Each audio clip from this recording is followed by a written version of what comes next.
Halo teman-teman, kembali lagi di channel aku Rosida. Alhamdulillah, hari ini aku dapat kesempatan lagi biar bisa sharing ke teman-teman, yaitu dengan membuat video ini. Di video kali ini aku akan membahas tentang adab berbicara dalam Islam yang telah dikutip pada buku El-Hana. Buku El-Hananya anak-anak itu menjadi referensi aku dalam menyampaikan atau dalam sharing video saat ini. Ya, seperti yang kita ketahui, kenapa sih aku mengangkat topik ini? Karena saat ini kan banyak sekali isu sosial ya, seperti kemarin ada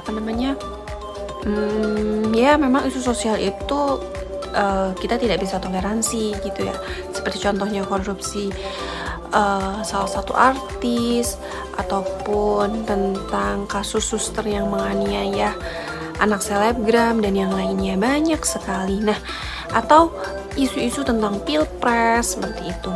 Nah, teman-teman, kira-kira bagaimana sih kita menanggapi hal tersebut, terutama bagi kita yang sebagai anak muda dalam berkontribusi di media sosial? Tentu sangat banyak ya gitu ya. Keterlibatan kita di media sosial itu cenderung didominasi anak mudanya seperti itu. Nah, bagaimana supaya kita tetap dalam koridor yang masih tidak bisa dikatakan koridor yang baik gitu ya, tidak terlalu banyak dan tidak beresiko untuk merugikan diri sendiri maupun orang lain. Nah, ternyata ada tipsnya teman-teman, adab berbicara. Nah, kira-kira bagaimana sih adab berbicara yang baik gitu ya? Kalau misalkan kita bermain handphone, kita bermain platform di media sosial, artinya kita harus menjaga ketikan kita ataupun konten-konten yang kita buat seperti itu. Yang pertama adalah kita harus banyak-banyak tabayun terlebih dahulu atas persoalan-persoalan yang ada, jadi tidak mudah untuk langsung percaya. Jadi kita juga tidak akan mudah untuk mengungkapkan atau mengkritisi hal tersebut gitu ya, hanya dalam satu sudut pandang, tidak boleh. Jadi harus diperlukan tabayun. Tabayun itu adalah klarifikasi. Kita harus cari berita-berita yang lain dari berbagai pihak seperti itu, baru kita bisa menilai. Nah, yang kedua, dalam menilai terutama pada saat penyampaian, pastikan kita bisa menilai itu melihat dari sisi baiknya dulu gitu ya. Setiap orang kan pasti punya sisi baik dan sisi negatif seperti itu.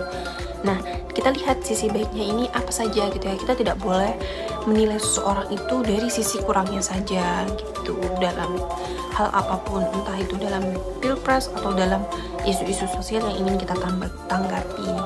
Kemudian yang ketiga, apabila kita menemukan hal-hal yang itu tidak relevan ya menurut penilaian kita, misalnya isu-isu pernikahan yang adanya kecelakaan dalam pernikahan tersebut, misalnya ada orang ketiga atau yang lainnya gitu ya, maka coba kita lebih hati-hati yang ketiga ini agar kita bisa menjaga ketikan kita, menjaga ucapan kita gitu ya, supaya tidak menyakiti gitu ya. Boleh mengkritik tapi dengan cara yang baik gitu ya. Kemudian kita harus camkan pada diri kita bahwa setiap orang pasti punya salah kayak gitu ya. Kita juga punya salah kayak gitu ya.